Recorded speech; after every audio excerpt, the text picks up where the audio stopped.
বৰ্তমান যিখন bed top and top সেইখন বেডত মই শুই আছোঁ আৰু এইখনতে আমাৰ পূৰা বডি হোল মাছাজ বৰ্তমান মোৰ চলি আছে। মাত্ৰ এই নিক পেইনটো যিটো নিক পেইনৰ ৰুলাৰ হয় সেইটো চলা নাই। বাকী মোৰ ফুটৰ পৰা আৰম্ভ কৰি মোৰ চেষ্টলৈকে সকলোখিনি চলি আছে। বৰ্তমান মই লৈ আছোঁ আৰু ইয়াৰ অনুভৱখিনি মই আপোনালোকক জনাম শেষত। গতিকে চাই থাকক ভিডিঅ'টোৰ শেষ অংকলৈকে।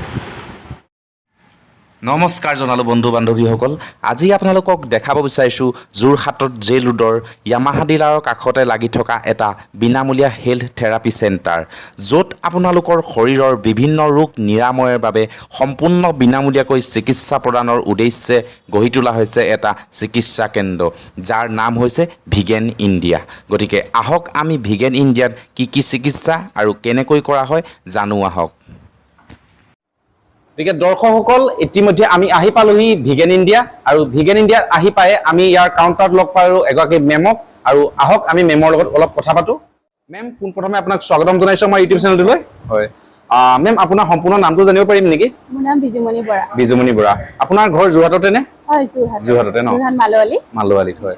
এই যে ভিগেন ইণ্ডিয়াটো, এই ভিগেন ইণ্ডিয়াটো স্থাপিত কেতিয়া হৈছিলে? এষ্টাব্লিছ হৈছিলে মানে আমাৰ 1995 ৰেজিষ্ট্ৰেচন হৈছিলে 1998 হয় হয়। যেটো আপোনাৰ ষ্টাৰ্টিং হৈছে সেইটো ইয়াতে যোৰহাটতে নে বেলেগত কৰা হৈছিলে? যোৰহাটত নহয়, প্ৰথম সাউথ কোৰিয়াত ষ্টাৰ্টিং হৈছিলে। হয়। তাৰপিছত যোৰহাটত কেতিয়া কৰা হ'ল? যোৰহাটত 2016 চনৰ 6 জুলাই তাৰিখে যোৰহাটত ষ্টাৰ্টিং কৰা হ'ল আৰু বৰ্তমান সেইটো ৰেজিষ্ট্ৰেচন হৈ আছে।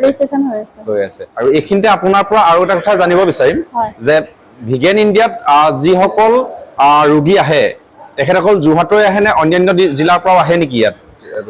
এতিয়া বৰ্তমান আমাৰ যোৰহাটৰ ওচৰে পাজৰে ব্যক্তিসকলে আহি আছে, যিহেতু ডিষ্টেন্সটো বেছি হলে দিগদাৰ হয় আৰু যিহেতু কি হয় আমাৰ যোৰহাটৰ বেলেগ বেলেগ জেগাত ধৰি লওক ওচৰে পাজৰে কটকী পুখুৰী বা ধৰি লওক এইফালে তিতাবৰ মৰিয়নিৰ পৰা আহে, কিন্তু তেওঁলোকে কণ্টিনিউ কৰিবলৈ অকণ দিগদাৰ হয় আৰু ওচৰে পাজৰে ব্যক্তিসকলে আহে, তেওঁলোকো কেতিয়াবা আহে। কিন্তু আমাৰ ভিগেন ইণ্ডিয়া আমাৰ আপাৰ আসামত 30টা চেণ্টাৰ আছে, 30টা চেণ্টাৰ আছে কাৰণে সেই গোটেইকেইটা চেণ্টাৰতে যায় আৰু ব্যক্তিসকল বেলেগ বেলেগ আমাৰ মানে জেগাত আছে আৰু আপাৰ আসামত। এই ভিগেন ইণ্ডিয়াত মানে যিবিলাক ট্ৰিটমেণ্ট কৰা হয় সেই ট্ৰিটমেণ্ট বিলাক কি কি হ'ব আপোনাৰ পৰা অলপ জানিব পাৰিম নেকি?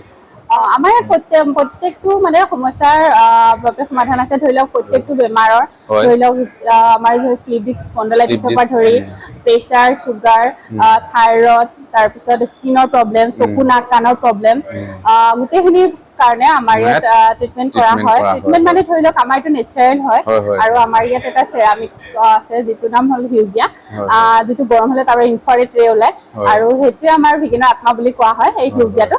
আৰু আমাৰ ইয়াত মাছাজ বেডো আছে, আমাৰ স্পাইন থেৰাপি বেড, যিহেতু স্পাইন আমাৰ হিউমেন বডিৰ ৰুট হয় আৰু মেইন প্ৰব্লেমবোৰতো স্পাইনৰ পৰা হয়। গতিকে স্পাইন থেৰাপিৰ কাৰণে আমাৰ মাছাজ বেড আছে, top and top massage bed. আমাৰ আপোনাৰ পৰা জানিব বিচাৰিম যে ৰোগীসকল ইয়াত আহিলে ৰেজিষ্ট্ৰেচন কৰিব লাগে নেকি বা মাচুল দিব লাগে নেকি, এনেকুৱা কিবা আছে নেকি আপোনালোকৰ চেণ্টাৰত?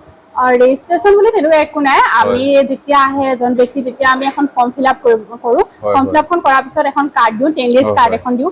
প্ৰথমতে 10 ডেজ কাৰ্ড দিওঁ আৰু 10 ডেজ কমপ্লিট হোৱাৰ পিছত আমি 2 মান্থৰ কাৰ্ড দিওঁ। আৰু আমাৰ ইয়াত তেনেকুৱা মানে কোনো মাচুল লোৱা নহয়। আমাৰ যিটো ডেমো চেণ্টাৰ হয় ফ্ৰী অফ কষ্ট হয়। যদি ৰোগীজনে এমাহ মানলে বা 2 মাহ মানলে এই ট্ৰিটমেণ্টটো ল'ব বিচাৰে তেতিয়া তেওঁলোকক সেই সুবিধাটো প্ৰদান কৰা হ'ব নে? সম্পূৰ্ণৰূপে প্ৰদান কৰা হ'ব। সকল ইতিমধ্যে মই নিজেও এবাৰ লৈ চালো এই ট্ৰিটমেণ্টটো, মই খুব ভাল পালো আৰু আপোনালোকো আহিব পাৰিব।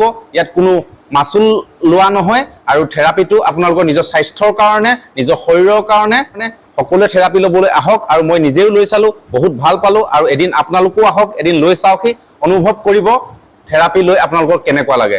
গতিকে ভিডিঅ'টো বেছি দীঘল নকৰো, ইমানতে সামৰিছো। ধন্যবাদ মেম। ধন্যবাদ।